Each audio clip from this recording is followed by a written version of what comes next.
Welcome to Syndicated Nightmares, where each week we take a deep dive into an episode of Freddy's Nightmares based on the Nightmare on Elm Street film series. This week, hosts Dave and Michelle talk about Season 2, Episode 4, Photo Finish, which aired on October 23rd, 1989, directed by Tom DeSimone and written by Bill Froelich. And this is their Halloween episode.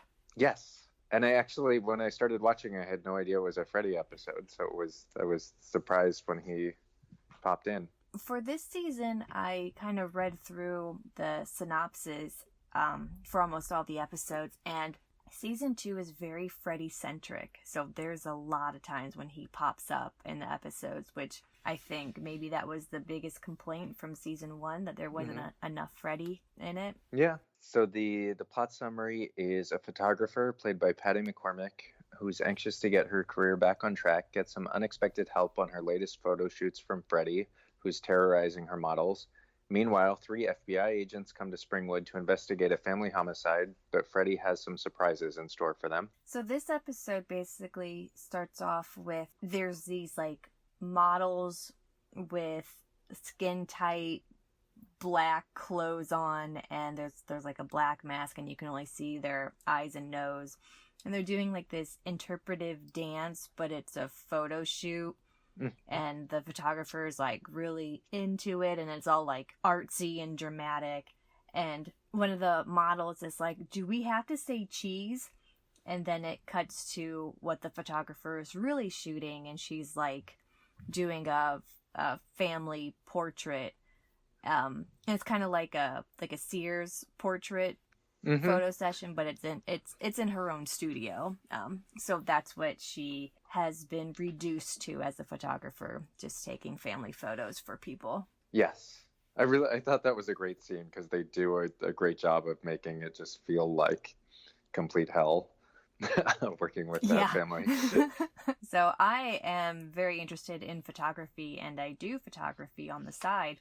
So this episode, I was really paying attention to the props and the equipment that she was using.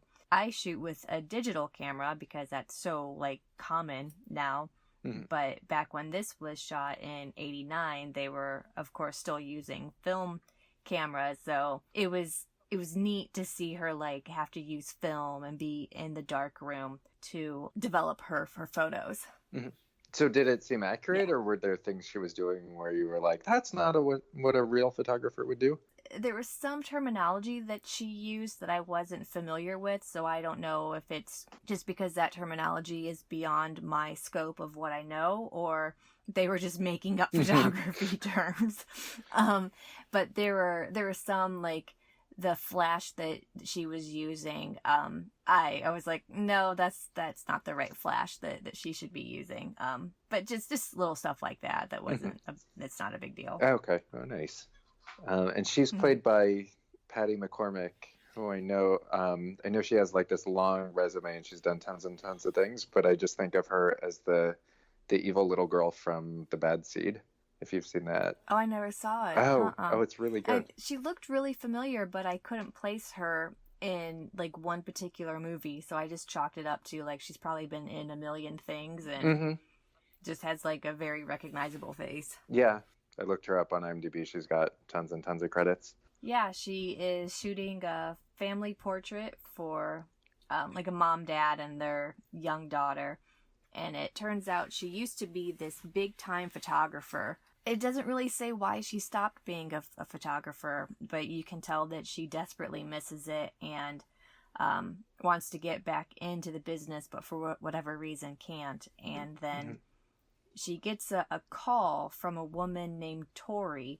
She's the editor of Kink magazine, Kink. Yes. And she wants to hire the photographer. I think they say that her name is Stoney Adler. Is that right? Yes. Okay. She wants to hire Stoney for Kink magazine. And Tori, the editor, grew up on Stoney's work, and that's why she wants to hire her, because she always admired her work. I loved the line when Tori calls her and she says, "Ever hear of kink?" And Stoney says, "Well, I was open to it." Yeah, I get the sense that she just that she was this edgy photographer and then just sort of aged out of it and wasn't young and hip anymore. and that's sort of what pushed her into the portrait studio. Yeah, that's probably it. Yeah, because they didn't get into it, but I think that's such a common story for, I guess, photographers as well as actors and, you know, models. They just age out of things. Tori wants Stoney to do a 3-piece photo shoot with a Halloween theme with, like, these top 3 models who are apparently living in Springwood as well. Oh, yeah. Oh, I didn't even think of that. I like that Tori just sort of hangs up the phone without giving any details. She's like, you're going to do the 3-page spread for us, and then hangs up. Oh, yeah. It doesn't, like, really tell her what she wants or... Yeah, or how to contact her or anything like that. Freddy comes on screen, and he is carving a pumpkin, so that's how we know it's their Halloween episode. Mm-hmm. And Freddy opens the lid to the pumpkin like he's gonna start gutting it, and there's someone's like head in it, and I think they're actually like alive, and he just like reaches in and like starts scooping it out like he's gutting the pumpkin, and he starts talking about Halloween. And yeah, he says, I love playing head games. Yeah. And then we see her first photo shoot, or the first setup, is like a sexy witch, which sort of like looks like a pinup calendar, with this model named Jody and then they also send over a new assistant for her, this guy named Oliver, who like rides in on a Vespa and is all new agey and talking about her aura. And that actor I recognize from Supernatural. I think he was on a bunch of episodes of that. Because they're developing the photos, and it's not, at this point, she's taking pictures of Jody, but they're not very good. But she has this nightmare that she's going to be stuck taking photos for restaurant menus for the rest of her career. But it turns out that it's like all a dream. So she is back in the studio, and Oliver is flirting with the model Jody, and she's like in this skimpy red dress and kind of hanging out along this like fake street sign, and they're trying to give like a Jack the Ripper kind of vibe to it. Oh, I will say that they did, for the photography part of this episode, they used a light meter to read the model's skin tone to see like what kind of flash you would need, and that was the correct thing to do. Oh, nice. So they turned this like fog machine on, and to give this like creepy Jack the Ripper vibe to the studio set. And then the fog kind of takes over the whole room. And then Freddy comes on, and he like comes up behind the model and starts strangling her. And so the model's like freaking out and trying to get away from Freddy. But Stoney can't see Freddy. She can only see the model reacting to Freddy trying to strangle her. So she like starts taking all these photos of the model being strangled, and the pictures come out great. They're perfect. It's exactly what Kink wanted. So they're really happy with the final product. Yes, and Jody survives the encounter. She like falls on the ground, and she gets up and runs off. Or I think because she fell asleep during the photo shoot, and that's when Freddy attacked her, and so she's able to wake up and run off. I wonder how many models just fall asleep during a photo shoot.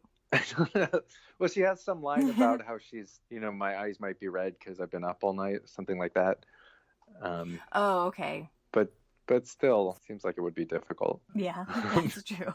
So then a new model comes in, and her photo shoot is like a vampire one. So she has these vampire teeth, and she's in like this white, sexy lingerie, and she is to be in a coffin staking herself. That just seems like a really weird pose for a vampire to do. That's true. Yeah. And then she also, like, Oliver runs out to get something, so it's just Stoney and the model in the studio, and the model falls asleep, and Freddy starts attacking her, and he's over her, pushing the stake into her. And once again, it's great photos. Yeah. Stoney just starts snapping pictures left and right, and it's exactly what she wants, as the model's like being staked by Freddy, but Stoney can't see Freddy.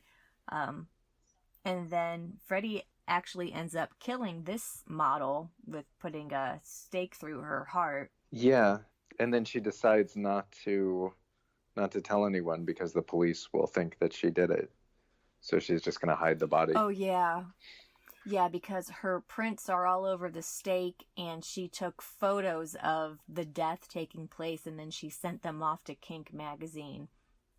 So she just decides to, like, wheel the body that's already in the coffin, like, off to the side of the room. It's like, I'll just take care of this later. Right.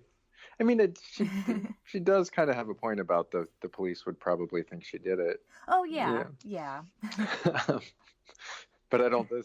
This isn't a great solution either. But I think the police would be able to see that there's no, like, defensive wounds on Stoney's arm or anything, because the model obviously put up a fight, Mm-hmm.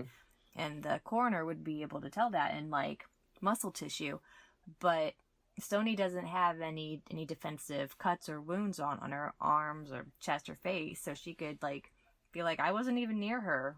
Wouldn't I have cuts on me? Yeah. And the weird thing I noticed about this is no one's ever, like, this is supposed to be some, like, top model, and nobody's ever looking for her.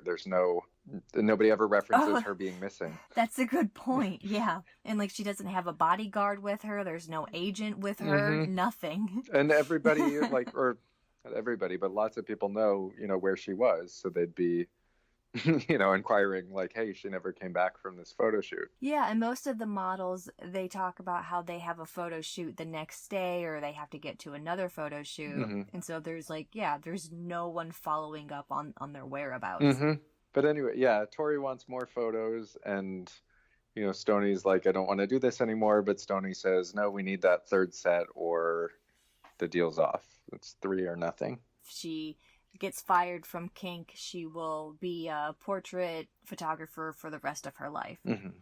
So then Stoney comes in to the studio, and she is, like, looking through all the photos of the coffin death and looking for, like, clues, I guess. And she sees Freddy in one of the photos.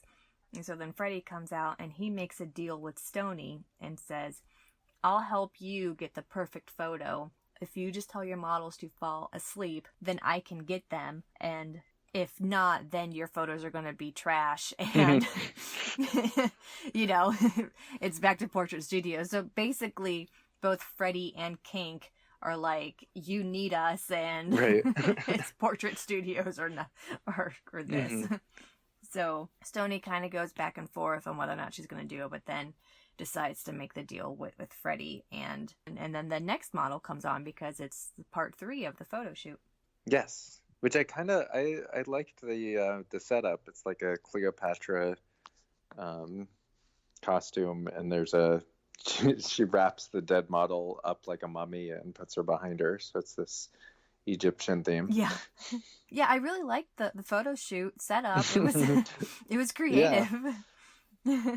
Stoney rolls the mummified model out behind the model dressed as Cleopatra, and she tells Cleopatra to fall asleep. So the model's like, oh, I get paid to fall asleep? This is the greatest gig ever. So she, like, she goes to sleep, and then we see the mummy in back of Cleopatra, like, rise up and starts, like, taking off all the gauze and padding and stuff, and it's actually Freddy as the mummy, and he's, like, undressing to go get Cleopatra now. Mm-hmm. And I kind of loved that scene, because then Stoney is like, I guess she has a change of heart, and she's telling the model, like, he's behind you, and the model keeps looking behind her, and she's like, I don't see anything, I don't know what you're what you're trying to tell me. And so Freddy doesn't take that too kindly, since they made a deal, and now Stoney's going back on it.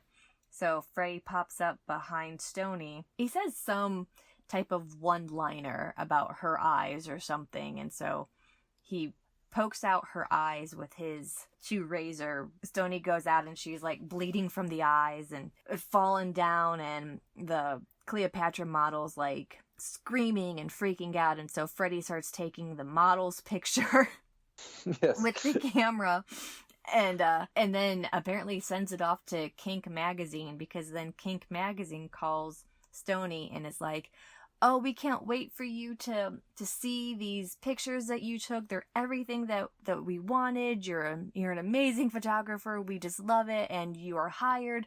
We're going to use you all the time. And then Stoney turns around and we see that Stoney is now blind because her eyes have been gouged out. I felt so bad for her. Yeah, I know.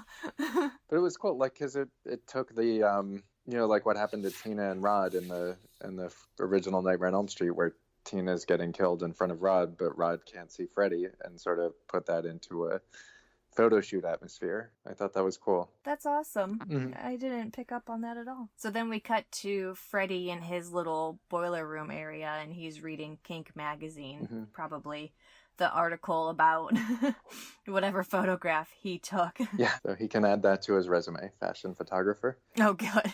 And then we start the second half, and it's the intolerable family from that were getting their photos taken at the beginning in the portrait studio, and the mom reads Kink magazine as well.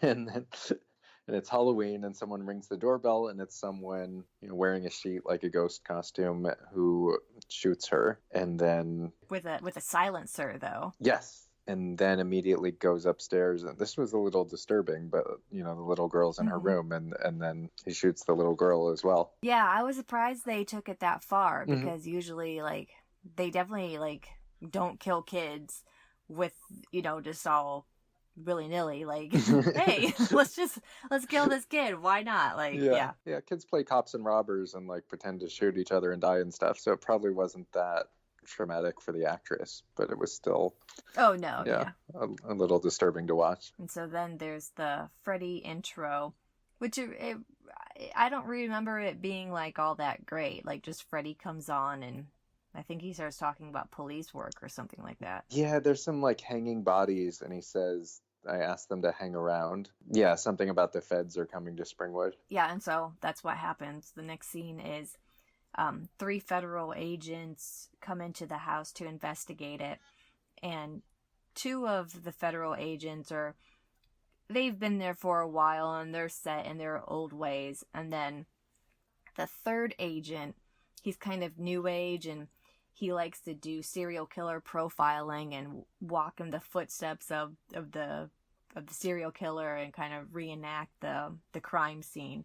So the 2 seasoned FBI agents are kind of giving him a hard time with his procedure and how he likes to do things. Is he an agent, or is he just like a consultant that the FBI hired? I thought he was an FBI agent, but he might be a consultant. The whole time I thought he was an agent. Okay, maybe he is. It was just the other 2 guys were questioning his background. Yeah, maybe he is just a consultant. But yeah, there's a lot of them like checking out the crime scene, and, you know, there's no sign of a struggle. The father was killed in an armchair downstairs, and there's a ring of blood around it, like he was spun around, and it there's like a perfect circle on the floor of blood. And so the new age FBI consultant, I guess, goes over to play the answering machine, and there's a message from the dad on there. And it sounds like he's talking to someone that's in the house. He's basically telling this person to leave, but you can't hear who the other person is, so we don't know who he's talking about. Yeah, he's like, what are you doing? Get away from them, something like that. And then I wrote WTF in my notes because the doorbell rings. It's like this murder crime scene. The doorbell rings and it's trick-or-treaters, and the FBI agents, yes, like, they're like, well, the candy's not part of the crime scene, and they're like giving out candy to trick-or-treaters in this crime scene. Yeah. Like, my jaw just hit the floor during this scene. I was like, what? It was so bizarre. Yeah. But yeah, that's exactly what happened. Yeah, happy Halloween, everyone. Yeah. So then there's the new agey guy. His name is Peterson, and there's a lot of him like walking around, following the killer's footsteps, trying to. Yeah, I think he like sees the father as the killer, And then he's wondering, so did the father shoot his wife and daughter and then slit his own throat? But there's also no weapon at the scene. So if he slit his own throat, there would be a knife somewhere. The other FBI agents were like, it's kind of next to impossible to slit your own throat and then hide the murder weapon.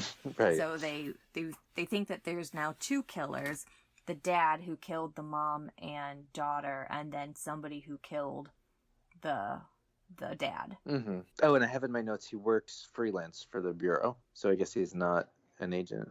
Or would you? Well, yeah, a freelancer wouldn't technically be an agent, right? I don't think so. Okay. No, because they would have to be employed by the FBI. Okay. Mm-hmm. They're reenacting, and yeah, so the Peterson keeps seeing what happened in his dreams, and the dad thought that his wife and daughter were Freddy. So when he opened the door and the wife answered, it looked like Freddy. So he shot him, and then he went upstairs, and it looked like Freddy was attacking the daughter. So that's why he shot the daughter. I didn't quite understand why the dad would be wearing the sheet, though. Is he like? Yeah, that's the part that I was confused on as well. Like, why would he ring his own doorbell dressed as a ghost on Trick or Treat? Yeah. that part was a little weird. So after he shoots the daughter thinking that she's Freddy, he goes downstairs into the living room and realizes that he just shot his wife and daughter instead of Freddy. And so he's like all freaking out, and he sits in his office chair that can like spin around, and then Freddy comes up behind him and like slices his neck open, and the chair like turns all the way around, and that's how they get the ring of blood around the chair. And why there's no murder weapon. Yes. Yep. So crime solved. And he also Peterson dreams the name Freddy Krueger, so that's how so now they're researching Freddy Krueger, and the name is out there. He calls Quantico and tells them, like, I want to know everything about Freddy Krueger, pull his complete file. And the other officers are kind of skeptical about even to believe like what Peterson is talking about. And so they start to suspect that because Peterson was able to solve this so quickly, that Peterson is probably actually the real killer and not the dad. It got a little convoluted towards the end, but the other two, or the two FBI agents, Peterson's upstairs and one opens the door for the other, and it's basically like reliving what happened with the family happens with these three investigators. That he opens the door, and the guy at the door thinks he's seeing Freddy rather than the other FBI agent, and shoots him. And then he goes upstairs and he's going to shoot Peterson where the daughter was killed, but Peterson manages to shoot him instead. Peterson goes downstairs and realizes Freddy is just in his head controlling him. So he starts to meditate and lets Freddy control his actions so he can confront him, I guess. And he shoots Freddy in the chest, but there was no effect at all. And then Peterson realizes that it was Freddy who was on the phone with the dad. When the dad was saying, "Get out of my house, leave everybody alone," he was actually talking to Freddy, and because it was all in his head, having a schizophrenic moment, that's why they couldn't hear Freddy on the answering machine. Yeah, and then Freddy shows up and slashes the investigator, slashes Peterson in the chair. So making the third death. So now all three, the two FBI agents and the freelancer, have been killed in the same exact spots as the 3-person family. And then new FBI agents come to the crime scene in the same fashion as the other three did. And you kind of get the impression that it's just going to happen all over again. So we're in another continuous loop with the storyline. Yeah.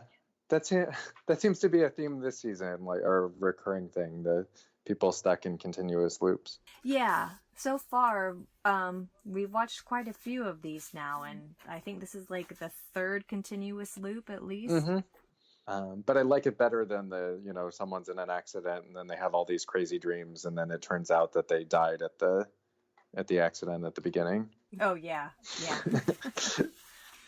Okay, so how did you like it overall? I loved the first half. I thought it was really good. I thought Patty McCormick was fantastic. She really nailed the character, and I loved the the way they used Freddy, and it was just kind of fun and over the top. And the second half was a bit it was fine, but kind of convoluted. What did you think? Yeah, I agree with that. I really liked the first half of it. And not just because of the photography aspect of it, but I really liked the first half. And the second half, I see where they were going with it, and I appreciate their attempt, but it got a little convoluted, like you said. I think if it was messed out just a little bit, it would have been a lot better. But all in all, for having seen all of season 1 and knowing what it could be, how bad it could be, I was still happy with this episode. Yeah, and it did the second half, for as messy as it was, it did keep me guessing. I mean, obviously it had Freddy caused the deaths, but I wasn't quite sure how it happened, and so it was cool that they kept revealing things. Thank you so much for listening. Please join us next week when we talk about Season 2, Episode 5, Memory Overload, where Freddy teaches a course in Shakespeare.